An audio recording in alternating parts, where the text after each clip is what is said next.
Então continua sendo a aula 3, que é a continuação da aula do Léo, na quarta-feira, né?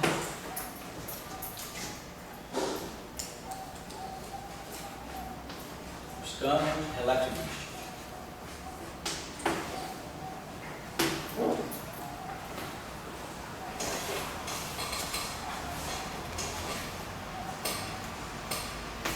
Muito bem, então vamos começar agora a trazer a relatividade. Bom, nós já tínhamos trabalhado então a covariância ligada ao grupo SO3, grupo das rotações em 3 dimensões. Então nós vamos fazer agora uma transição e nós vamos trabalhar no espaço do Minkowski, que é o espaço natural na relatividade especial. Então, onde nós temos uma coordenada temporal e onde nós temos coordenada espacial e onde nós temos agora o elemento de linha, né, definido pela estrutura de cones de luz, né? Então a gente tem agora esse intervalo aqui já não é mais um intervalo de separação euclidiana, a separação espaço-temporal é não euclidiana, isso é euclidiana, e nós vamos trabalhar nesse espaço-tempo, né? A gente tem um tensor métrico, uma métrica que é mais, menos, menos, menos. Bom, aqui, deixar claro o seguinte, eu não vou fazer revisão profunda de espaço do Minkowski. A gente tem isso feito em curso, a gente agora tem que começar a aproveitar o material dos cursos. Então, o curso que eu dei de eletromagnetismo 2012, 1, o curso de eletromagnetismo 2012, 2, e o curso de teoria de grupos de algum tempo atrás da iniciação científica, a gente trabalha esse detalhe, a construção, a formulação covariante no espaço do Minkowski. Eu vou fazer alguma coisa, mas não vou fazer com todo o detalhe. Então, para a revisão, quem quiser seguir, né, para seguir, né, detalhes da formulação.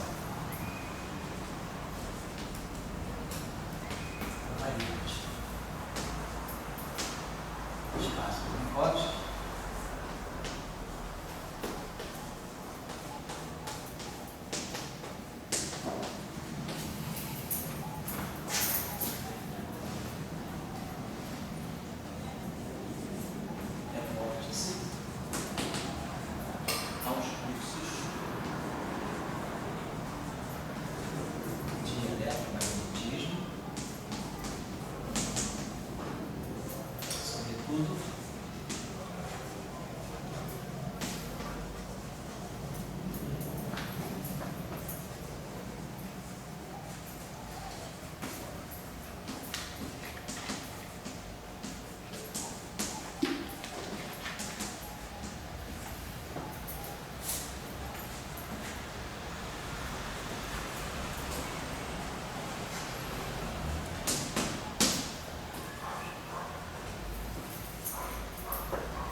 Então, quem quiser, quem não sabe bem, ou quem precisar rever. Oi, velho, peraí. Conseguiu falar? Eu agora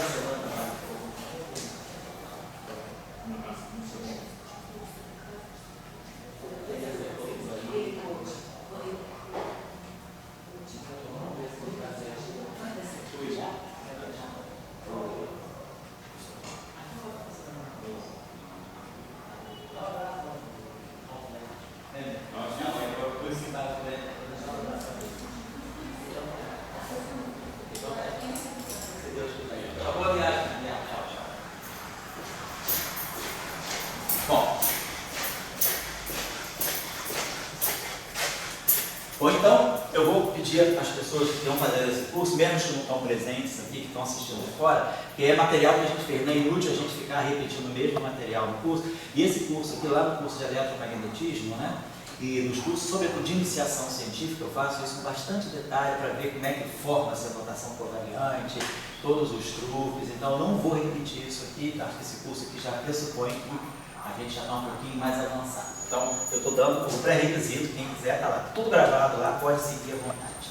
Bom, então, vamos começar a trabalhar teoria relativista. O que é importante? Outra coisa, né? Formalismo covariante e aqui vai ser importante também o grupo de Lorentz, né? Então, também, o grupo de Lorentz.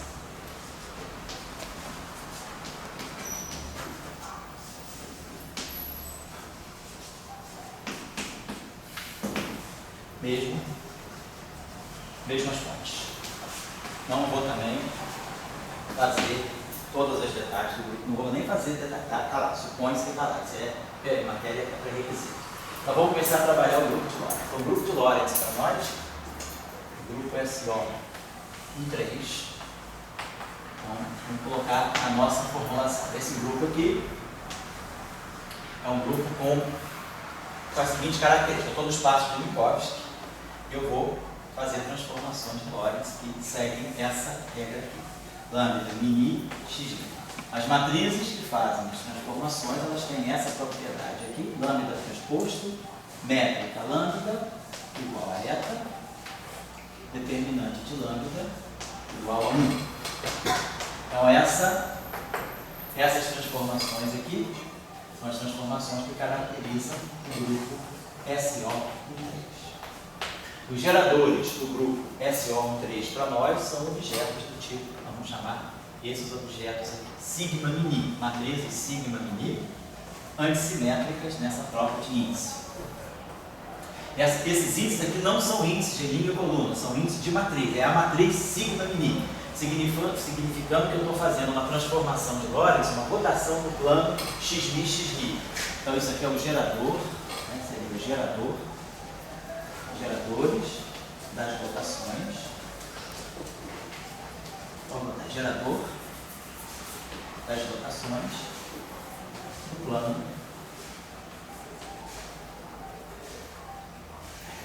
xmi.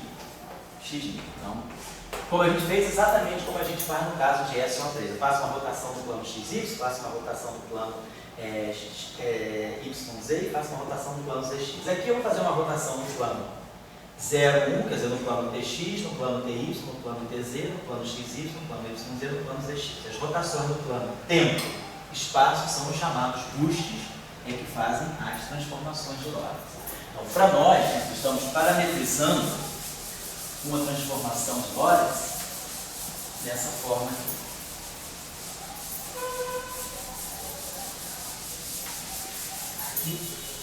Para nós, uma transformação de Lorentz, ela vai ter sempre essa característica. Lambda, vamos escrever assim, I sobre 2, exponencial de I sobre 2, os parâmetros da transformação, ômega mini, sigma mini.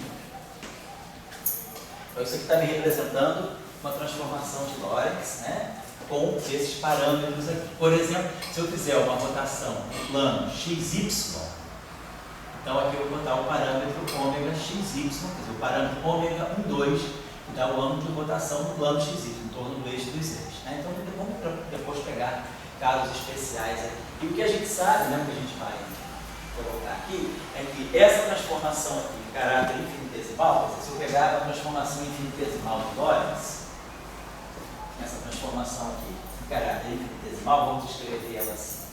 Ela vai ser uma pequena deformação da identidade. Então, mais um parâmetro de transformação.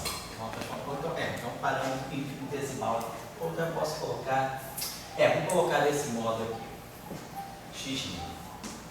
Então, a gente sabe que essa transformação aqui é uma transformação de Lorentz infinitesimal e devido ao fato de delta x, né, quer dizer, do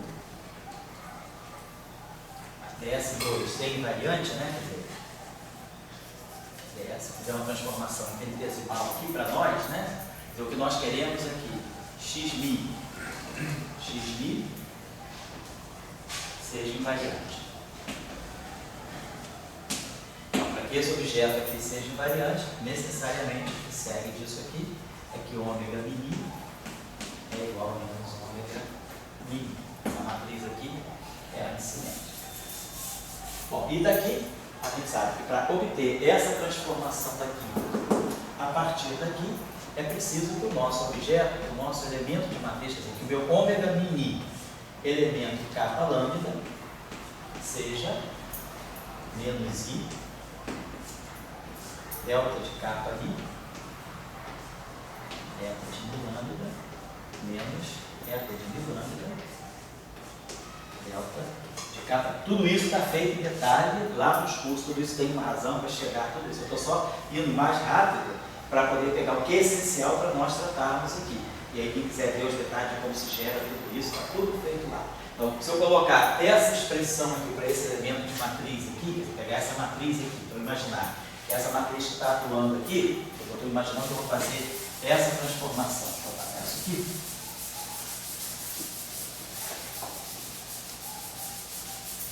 Vou escrever isso aqui dessa forma. X' kappa, então vai ser para nós lambda kappa, chamei de kappa lambda, kappa lambda, x lambda.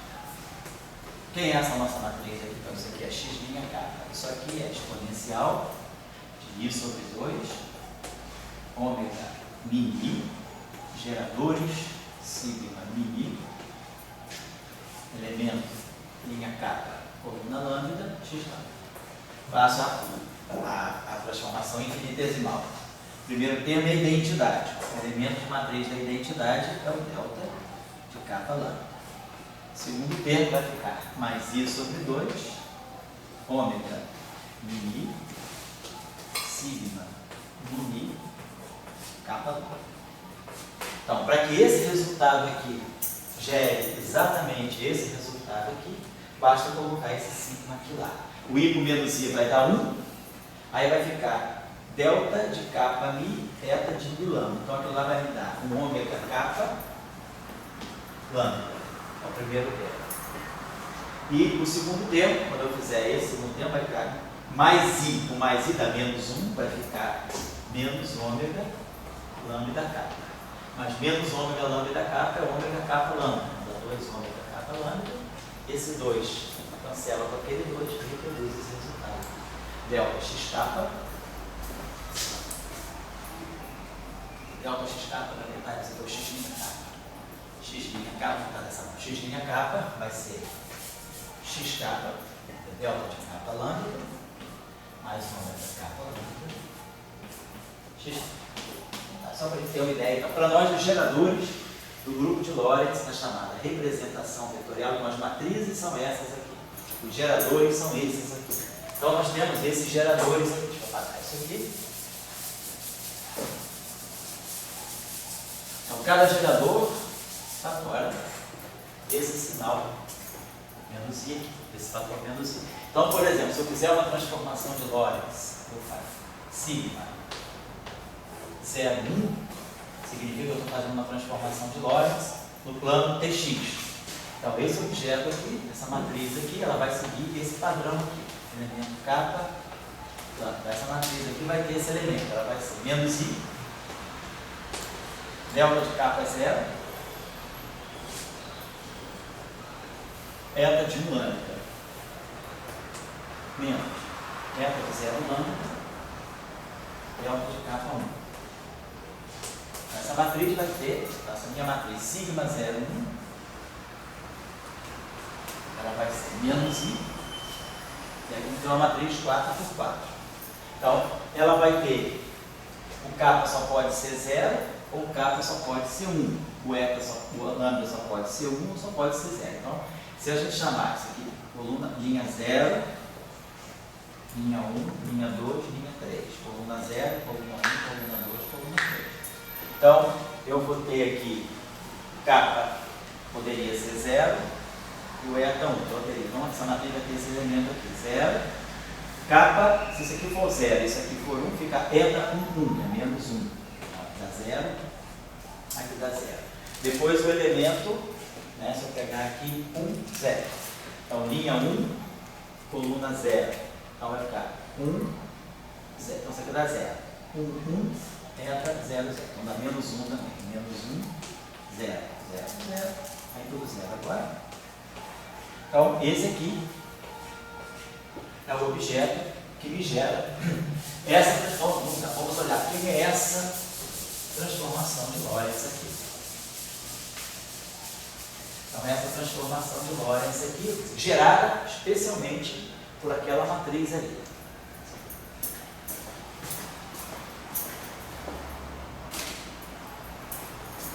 Então, quando eu colocar essa matriz aqui, eu vou multiplicar. Então, essa matriz aqui, eu quero gerar aquela transformação. Então, o meu lambda, ele vai ter que ter apenas o parâmetro 0,1. Só vai, eu vou ter um parâmetro, então, que eu vou identificar como sendo ômega 0,1. Só que é ômega 0,1 diferente de 0. Todos os demais ômegas são 0. Então, isso aqui vai me selecionar 0,1, 0,1, 0, 0. Então, o fator 2 desaparece, vai ficar exponencial de I, ômega 0,1, sigma 0,1. Agora, sigma 0,1 é aquela matriz. Então, o I com menos I vai dar 1.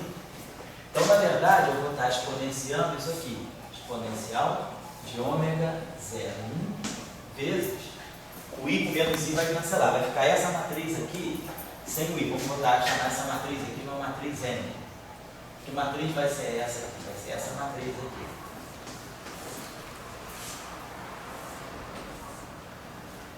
0, 1, 1, 0, tudo 0 aqui. Essa é a matriz M que sobra. Tem que exponenciar essa matriz aqui, porque eu botei o menos I com aquele e cancelou, então, não, ficou o menos aqui, né?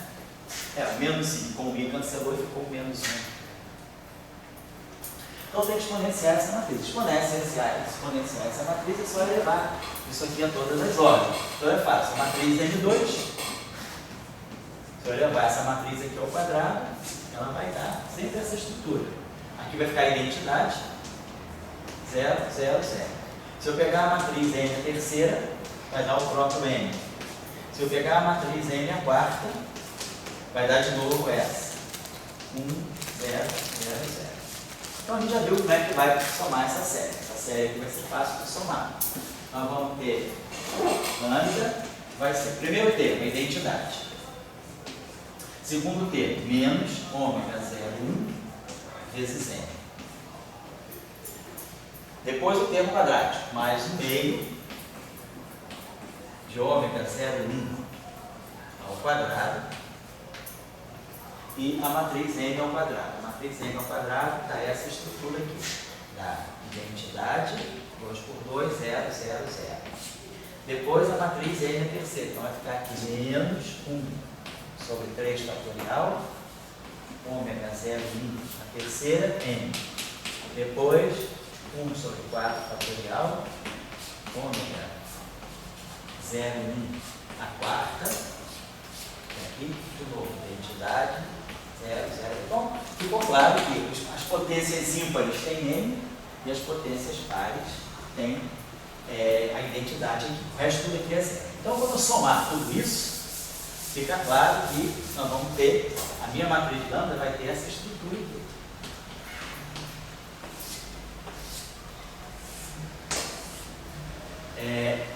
Aqui abaixo é tudo sempre 0. A matriz M também, ela tem essa estrutura, 0, 1, 0, tudo 0. Então, eu vou somar. A identidade vai botar um elemento aqui, um elemento aqui. Então, a gente vai ter 1, 0, 0, 1. E aqui vai ficar sempre tudo 0. 0, 0, 0, 0, 0, 0, 0, 0. E aí aqui eu vou somar. As potências pares vão ficar sempre com a identidade. E vai dar a série do cosseno hiperbólico. Então vai ficar aqui, cosseno hiperbólico do ômega 0,1. Aqui nós vamos ter a série do menos seno hiperbólico de ômega 0,1. A potência ímpar vai dar sempre, ela vai ficar toda com o sinal menos, aqui vai ficar menos seno hiperbólico do ômega 0,1 e aqui vai ficar cosseno hiperbólico do ômega 0,1. Então, essa transformação de Lorentz, em particular, com esse gerador, vou fazer só esse exemplo só, em particular, essa transformação de Lorentz com esse gerador, ela está dando para nós isso aqui. x0' vai ficar o cosseno hiperbólico de ômega 0,1 vezes x0. Aí quando eu multiplicar por x0, x1, x2, x3, menos seno hiperbólico de ômega 0,1 vezes x por x1', quer dizer, x0', né? Está aqui, o x, e aqui o x1. O x' vai ficar menos seno hiperbólico de ômega 0,1 x0 mais cosseno. Só vou botar na matriz ali, cosseno hiperbólico de ômega 0,1 x1. x2' igual a x2, x3' igual a x3. Então, lembrando que x0 é CT, então vamos deixar assim por enquanto. Então, aqui nessa expressão, eu posso colocar o cosseno hiperbólico, posso colocar aqui esse cosseno hiperbólico em evidência. Então, se eu colocar esse cosseno hiperbólico em evidência, isso aqui vai ficar x0 menos a tangente hiperbólica de ômega 0,1.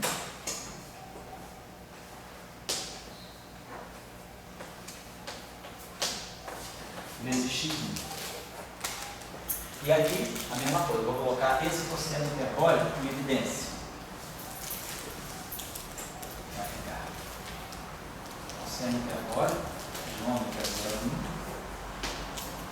x1 menos tangente hiperbólica de ômega 0,1 x. x2' aqui é y' igual a y, z' igual a c. Então, x0', isso aqui é CT'. CT', aqui é o CT, e aqui é o x. X' fica x, e aqui CT. Beleza, então eu posso dividir tudo por c. Posso botar aqui no sobre c. E aqui, deixar esse. Beleza, então tá lá. Agora, esse número aqui, o cosseno hiperbólico, é sempre maior do que 1. E a tangente hiperbólica está sempre entre menos 1 e mais 1. Né? O gráfico, se a gente lembrar os gráficos, a função tangente hiperbólica, ela assintoticamente vai a 1 e menos 1. A tangente hiperbólica tem essa característica. Então, ela é sempre menor ou igual a 1. Então, o que a gente faz? A gente pode interpretar esse parâmetro. Então, eu vou adotar esse parâmetro aqui, tangente hiperbólica de ômega 0,1, vai fazer o papel de um objeto que é sempre menor do que o, ou seja, uma velocidade v sobre c. Já que na relatividade especial, a gente sabe que a velocidade limite é o c. Então, esse número aqui, garantidamente, ele está entre menos 1 e mais 1. E aí, claro, quem sabe a tangente hiperbólica pode calcular o cosseno hiperbólico. Então, o cosseno hiperbólico de ômega 0,1, naturalmente, fica sendo igual a 1 sobre a raiz quadrada de 1 menos V2. Isso é a tangente hiperbólica, isso é o cosseno hiperbólico. Então, essa expressão adquire aquela famosa expressão, né, das transformações de Lorentz. Isso aqui é o fator gama, isso aqui é o fator beta. Então, isso aqui é menos beta é V sobre C, então V sobre C2x. Isso aqui é V sobre C, então fica menos V3. Então, a gente obtém a famosa transformação de Lorentz, né, a partir desse gerador. Então, o núcleo espaço de Minkowski, com uma rotação no plano 0, 1, no plano dx, com esse parâmetro aqui, me dá aquela transformação de Lorentz. E a gente tem então a interpretação desse parâmetro. O parâmetro ômega 0,1, ele é, na verdade, o arco tangente hiperbólico V sobre C. A velocidade relativa entre os dois observadores. Todo mundo já sabe interpretar aquilo lá, sabe qual é a transformação de Lorentz, então sabe o papel desse cara. A gente pode fazer a mesma coisa para a parte espacial, vai ganhar as rotações. Então é só para dar uma ideia de que o grupo de Lorentz está descrevendo as transformações de Lorentz e as transformações de SO3.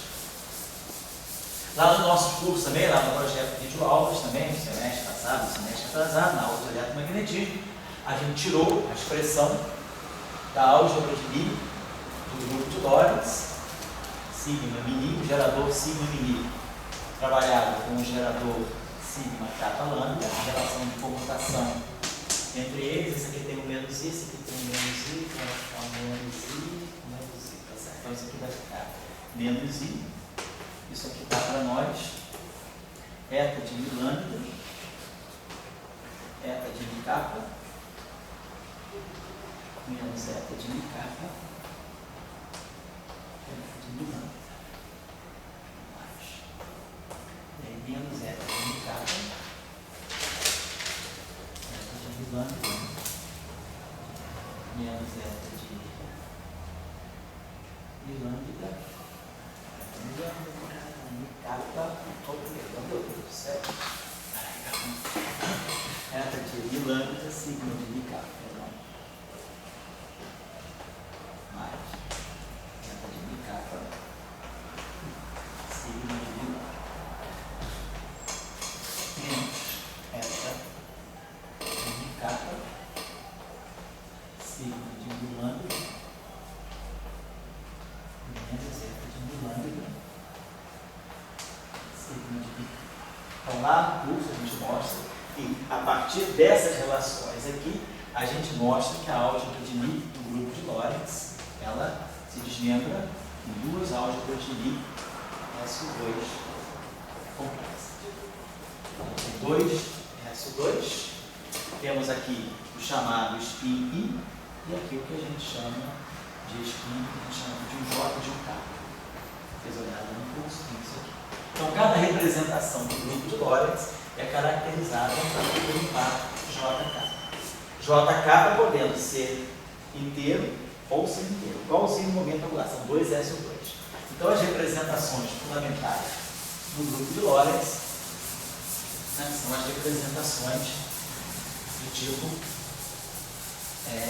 JK, 2S2. E aí as representações que a gente tem, eu não poder escrever, são essas aqui. Na próxima aula a gente vai trabalhar isso mais em detalhe. Então isso aqui eu vou fazer com mais detalhe um pouquinho. 0, 0, representação 0, 0.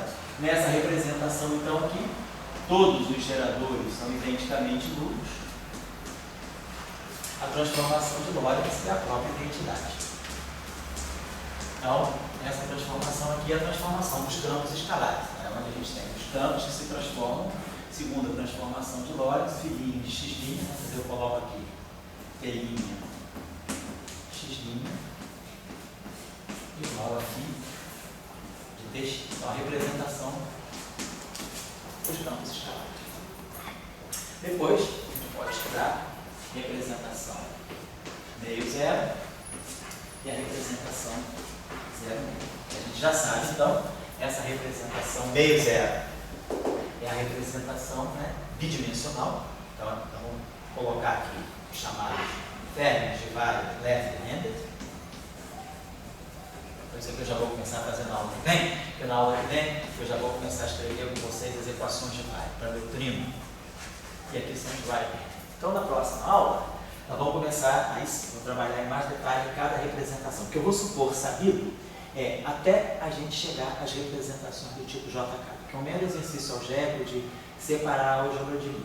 Agora nós vamos estudar cada campo separadamente. Então, na próxima aula, nós vamos retomar a discussão a partir do campo escalar. Lembrando, né? Então, que o campo escalar, ele está na representação que vê as transformações de Lorentz de forma trivial. E o que nós vamos querer implementar aqui, para nós, né, nós estamos fazendo relatividade.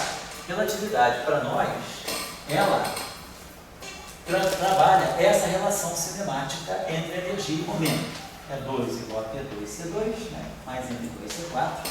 A gente sabe quem são a energia, quem é o momento, relativismo e tal. E aí a gente vai, a partir dessa equação aqui, implementar as equações de campos dos diversos campos. Então, por exemplo, se eu tiver um campo escalar, o campo escalar, outra coisa que a gente eu também vou trabalhar um pouquinho com vocês na próxima aula, é que quando eu tenho essa representação JK, então, o que eu estou fazendo? Eu estou pegando, esse cara aqui tem um spin SU2, esse aqui tem um spin do outro SU2. Então aqui eu tenho dois SU2 em jogo que estão aqui. E aí quando eu vou compor, né, o que é o spin Então, do ponto de essas representações aqui, então, por exemplo, se eu pegar essa representação, ela é uma representação do grupo de Lorentz. Mas a minha pergunta é, eu posso escrever essa representação do grupo de Lorentz em termos, né, de representações do grupo SO3? Então, eu vou poder ver aqui, quando eu componho, né, quando eu tenho um objeto que tem esse caráter segundo um SO2 e esse outro caráter segundo um SO2, eu vou estar compondo, na verdade, dois spins. Então, na verdade, do ponto de vista do SO3, os spins que estão contidos aqui, eles vão desde J menos K até J mais K. Então, isso aqui é o conteúdo de spins, são as representações de SO3 não relativísticas que estão contidas dentro dessa representação. Isso aqui é relativístico, são dois. Isso aqui é não relativístico, isso aqui é o próprio SO3. Então, é isso que a gente vai conseguir ver o conteúdo em spins não relativísticos dessas representações que são relativísticas e que combinam esses dois spins SO2. Então, isso para nós vai ser um exercício importante a gente trabalhar um pouquinho para isso.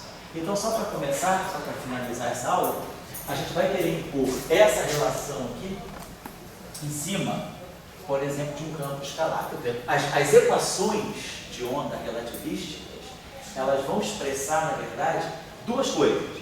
A relação entre energia e momento e a propagação do spin. Quer dizer, uma equação de campo. Uma equação relativística de campo, não é uma equação para um campo relativístico, é uma equação de um campo relativístico. Ela tem que abranger dois pontos. Ela tem que implementar a relação entre energia e momento.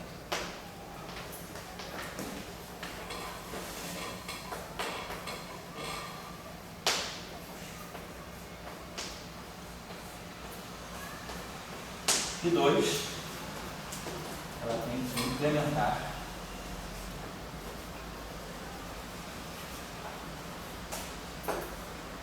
a propagação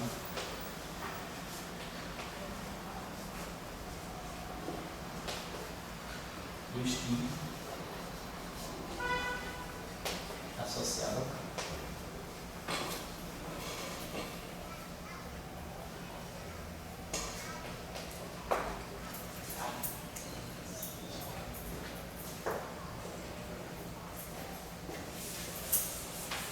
Então, por exemplo, naquele caso ali, caso de um campo escalar, o campo escalar não tem spin nenhum. O escalar é 0, 0. Então, 0 menos 0 dá 0, 0 mais 0 dá 0. Então, o escalar ele é puro spin 0. Então, a gente só tem que implementar uma relação entre energia e momento. Então, eu quero implementar aquela relação. Então, a gente implementa a relação pensando que quero escrever uma equação de onda. Uma equação de onda é uma equação diferencial. Então, eu vou usar a relação de correspondência. Eu vou usar aqui a energia. É um IH cortado DTT. Vamos fazer uma analogia aqui, né? Com a mecânica quântica e o operador. Na verdade, vamos pensar. Vamos dessa maneira. E o momento, ele é menos IH cortado.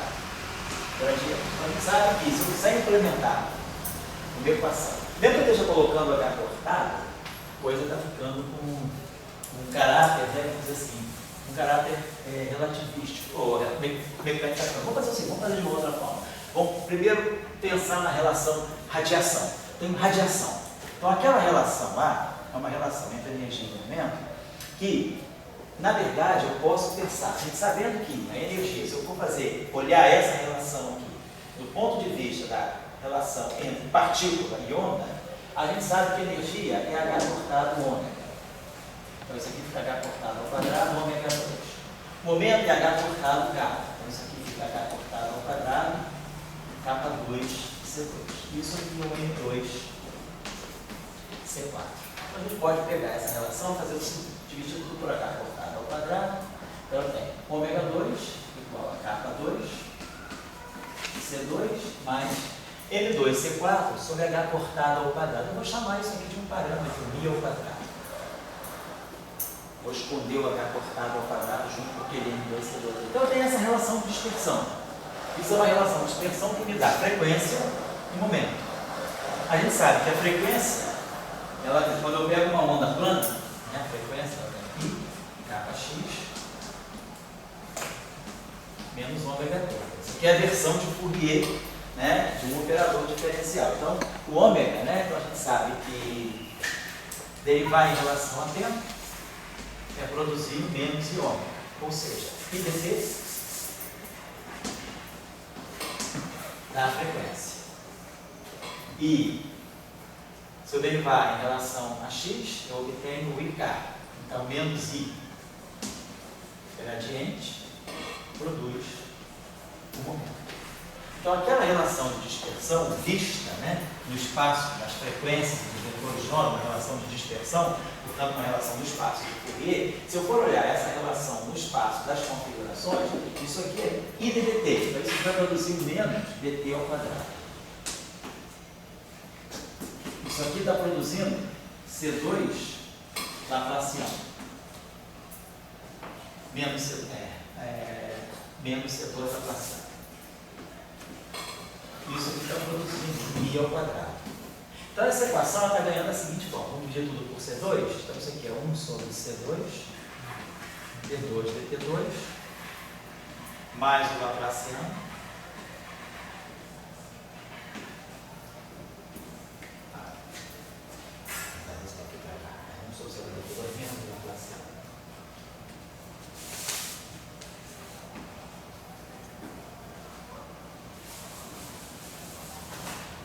E aqui, esse Mi2 sobre C2, posso chamar de um. Então esse Mi2 sobre C2 é um outro parâmetro que eu posso chamar aqui, sei lá, de Si ao quadrado. Então eu tenho esse operador. Então eu imagino que esse operador, atuando em cima desse campo,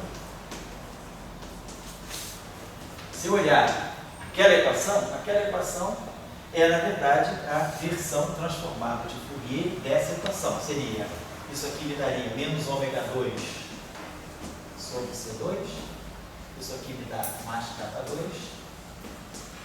isso aqui menos C2, e aqui eu tenho de ômega K igual a zero. Então, claro, se isso aqui não é zero, se o campo não é zero, ninguém precisa zero é isso aqui. Então, ômega 2 sobre C2 é igual a K2 mais C2. Professor, Oi. Na parte de equação de Dirac, eu assisti às aulas e um termo de massa que conecta as duas representações. Isso. Aí, no caso, esse termo de massa, ele poderia ser interpretado que ele conecta alguma representação? Não, porque essa representação ela é pura. Ela é só de zero, ela não vem da ligação de Não tem nada a ver com o complexo? Não, não tem, não. Essa é completamente por si só. Esse termo de massa, ele vem puramente da relação cinemática entre energia. Então, é a famosa equação de Klein-Gordon. Então, nós chegamos à equação de Klein-Gordon, quer dizer, a equação de Klein-Gordon, no fundo, o que ela está dizendo para nós é que esse campo descreve uma radiação com essa relação de dispersão.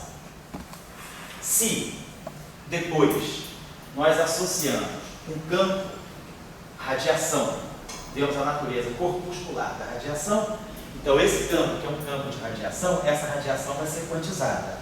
Os quanta dessa radiação vão passar dessa relação de dispersão para essa aqui. Multiplico por H cortado. Então, quando eu pego a frequência e multiplico por H cortado, eu agora estou fazendo a versão radiação corpuscular. Então, isso aqui é a representação corpuscular. Então, isso aqui vai estar me dando uma partícula, isso aqui é a energia, isso aqui é o momento, isso aqui é a massa de repouso. Então, essa relação, a equação de Klein-Gordon, o significado físico dela é descrever uma radiação que tem nessa relação de dispersão e que na versão corpuscular descreve uma partícula relativística com spin zero e com a massa m, né, ligada por essa relação de dispersão. Então, esse é o significado mais simples que a gente tem da representação mais fundamental do grupo de Lorentz. Então, na próxima aula, então, o Luiz até já estudou, nós vamos trabalhar um pouquinho mais em detalhe, que isso aí está lá no curso, mas eu vou querer chamar a atenção para alguns fatos aqui. Detalhe de cálculo não vai precisar fazer, está lá no curso, mas eu vou querer chamar a atenção para alguns aspectos físicos para a gente montar, sobretudo, a equação de Dirac. Então, essa equação aqui está montada, e aí agora, a gente imagina que essa equação aqui, ela provenha, né, de uma descrição lagrangiana. Então, para nós, né, ver da onde é essa relação aqui, onde está saindo. Então, a relação que nós vamos propor aqui vai ser pelo Lagrangiano, esse chamado, né, a chamada Lagrangiano de Klein-Gordon, né, que depende, então, de derivadas primeiras apenas, né, ela vai admitir essa forma aqui, no meio, né, de dmi-φ. Dmi-φ menos o meio do φ ao quadrado, φ ao quadrado. Então, dessa equação aqui, aplicando o princípio variacional, fazendo toda a mesma história, variando em relação aqui, integrando por partes, tudo isso vale, menos integrações por partes, tudo vai valer. A gente vai ganhar essa equação aqui, da Lambertiana, acha φ ao quadrado, igual assim, certo? A gente vai trabalhar na próxima aula, o setor central. A mesma coisa, bom, depois a gente vai fazer interação eletromagnética. Então, nós vamos começar agora a trabalhar os campos relativísticos. Aí eu vou querer agora refazer aquela discussão das simetrias no espaço de Minkowski. Então, vamos ver, o tensor de spin agora vai ficar mais complicado. Lá era um vetor de spin, aqui vai ser um tensor de spin, por causa da estrutura do grupo de Lorentz. E vamos trabalhar também simetria de dilatação, vamos trabalhar um pouco melhor a simetria conforme. Então, a próxima aula da gente, se Deus quiser, ocorre na quarta-feira, né? Dia 19, se Deus quiser. Tá? Então, essa aula sobre o monitor. Beleza, então, estamos cansados por hoje. Quem quiser ver o jogo.